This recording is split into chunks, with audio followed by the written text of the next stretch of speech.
Thank you, everybody. Thank you. I didn't know that Melania was going to be saying the Lord's Prayer, but I thought that was very beautiful. Thank you. Thank you. Right. It's so great to be here in Florida, my second home with you. This is a state I truly love. This is a state where we all had great victory together. Thank you. It's now been 1 month since my inauguration, and I am here to tell you about our incredible progress in making America great again. And I'm also here to tell you about our plans for the future, and they're big and they're bold, and it's what our country is all about, believe me.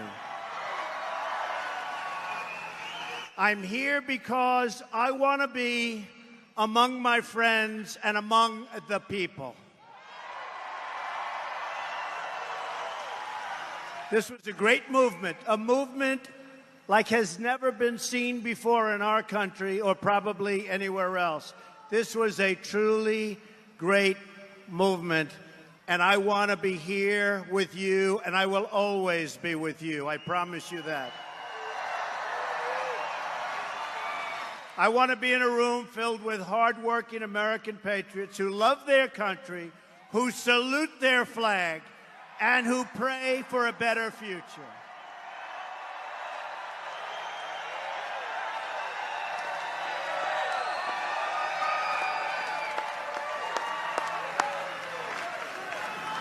I also want to speak to you without the filter of the fake news.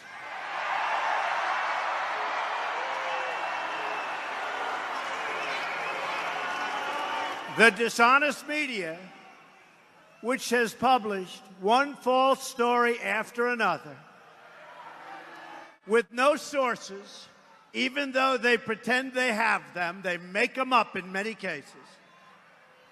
They just don't want to report the truth, and they've been calling us wrong now for 2 years. They don't get it, but they're starting to get it. I can tell you that. They've become a big part of the problem. They are part of the corrupt system. Thomas Jefferson, Andrew Jackson, and Abraham Lincoln, and many of our greatest presidents fought with the media and called them out, oftentimes on their lies.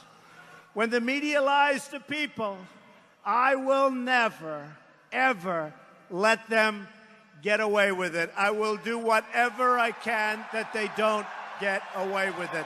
They have their own agenda, and their agenda is not your agenda. In fact, Thomas Jefferson said, "Nothing can be believed which is seen in a newspaper. Truth itself," he said, "becomes suspicious by being put into that polluted vehicle." That was June 14th, my birthday, 1807. But despite all their lies, misrepresentations, and false stories, they could not defeat us in the primaries, and they could not defeat us in the general election, and we will continue to expose them for what they are, and most importantly, we will continue to win, win, win.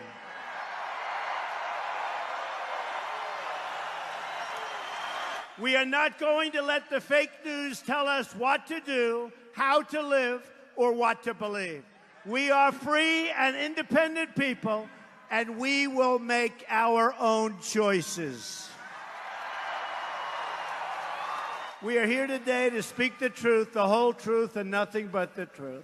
I hear your demands, I hear your voices, and I promise you I will deliver. I promise that.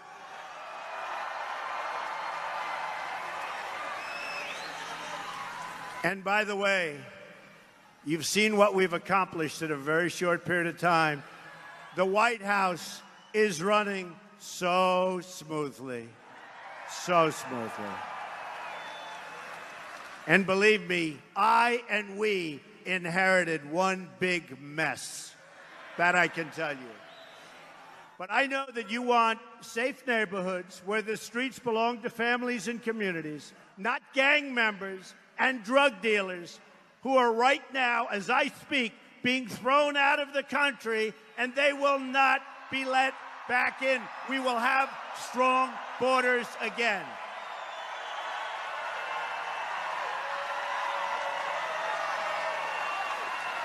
And I mean that. And you've seen it on television. You've seen it on television. General Kelly, now Secretary Kelly, he's really doing the job. You're seeing it. The gang members, bad, bad people. I said it day one. And they're going out. Or they're being put in prison. But for the most part, get them the hell out of here. Bring them back to where they came from. The fact is, you want great schools for your children. You want good, high-paying jobs for yourselves and for your loved ones and for the future of your families. You want a health care system, and by the way, we are going to be submitting in a couple of weeks a great health care plan that's going to take the place of the disaster known as Obamacare. It will be repealed and replaced. And for those people, the people that are put into rooms where Republicans are talking about the plan, and it wouldn't matter what they say, for those people, just so you understand, our plan will be much better health care at a much lower cost, okay? Nothing to complain about. Obamacare, remember, it is a disaster. You want low-cost American energy also, which means lifting the restrictions on oil, on shale, on natural gas, and on clean, very clean coal. We're going to put the miners back to work. The miners go back to work. You want us to enforce our immigration laws and to defend our borders. You want fair trade deals and a level playing field. We don't have a level playing field because you understand that when American workers win, America as a country wins and wins big. And every country over the last long period of time has been taking advantage of the stupidity of our politicians. It's not going to happen any longer. You want lower taxes, less regulation, millions of new jobs, and more products stamped with those beautiful, beautiful words, made in the USA. You want to make it easier for companies to do business in America and harder for companies to leave. We don't want companies saying, everybody's fired, we're moving to another country, we're going to make the product, sell it across the border, and isn't that wonderful? Not going to happen anymore. We're going to have strong borders, and when they want to sell that product back across our border, they're going to pay a 35% tax, and you know what? They're never going to leave. They will never, ever leave. And you've seen that because I've already displayed it for the last 2 months, even before I got into office. They're not leaving. And if they do, they're going to pay a very, very big price for terminating the relationship to our workers. You want a government that serves the people, not the donors and not the special interests. In short, you want a government that keeps its promises. A great spirit of optimism and sweeping. And you see it. It's sweeping all across the country. Look at what's happening to the stock market. Look at what's happening to every poll when it comes to optimism in our country. It's sweeping across the country. And in fact, every day for the last long period of days, the stock market, meaning companies, have been hitting new highs. They're going to start hiring. It's going to be a new day in America. You're going to be proud again.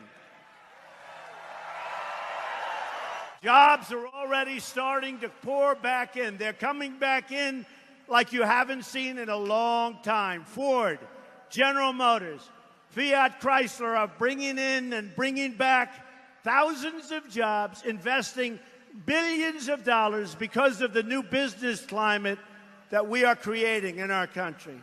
In Arizona, Intel, great company, just announced it will open a new plant that will create at least 10,000 brand new, beautiful American jobs. I followed through on my promise to withdraw from the job-killing disaster known as the Trans-Pacific Partnership, TPP. We have just terminated our relationship to it. We're going to have tremendous trade deals all over the world, but they're going to be bilateral or, as we would say, one-on-one. None of these deals will we get caught in quicksand, where we get mired in and we can't do anything about it, like, by the way, NAFTA and so many others. And my administration has begun plans to crack down on foreign cheating and currency manipulation, which is killing our companies and really, really hurting our workers. We're going to end it.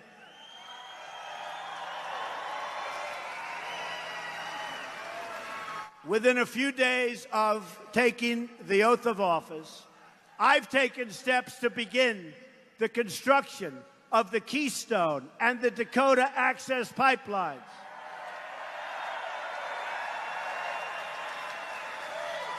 Anywhere from 30 to 40,000 jobs. And very importantly, as I was about to sign it, I said, who makes the pipe? Who makes the pipe? Something this audience understands very well, right? Simple question. The lawyers put this very complex document in front. I said, who makes the pipe? They said, sir, it can be made anywhere. I said, not anymore. So I put a little clause in the bottom. The pipe has to be made in the United States of America if we're going to have pipelines.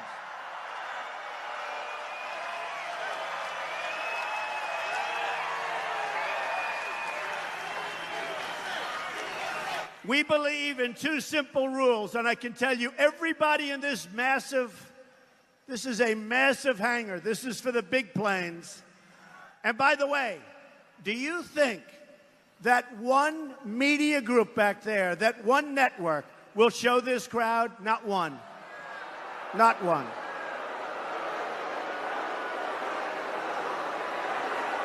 They won't show the crowd. You know, coming in on the plane, and that plane represents so much, and just so you know, they were close to signing a $4.2 billion deal to have a new Air Force One. Can you believe this? I said, no way. I said, I refuse to fly in a $4.2 billion airplane. I refuse. So I got Boeing in, and it is actually two planes. A lot of people don't know. The Air Force One project is actually two planes. Why they need two planes, we'll have to talk about that, but they have two planes. But we've got that price down by over $1 billion, and I probably haven't spoken, to be honest with you, for more than an hour on the project. But I got the generals in who are fantastic. I got Boeing in. But I told Boeing it's not good enough. We're not going to do it. The price is still too high. On the F-35 fighter jet, we were hundreds of billions of dollars over budget. 7 years late. Great plane. Lockheed Martin. A great plane. So think of it.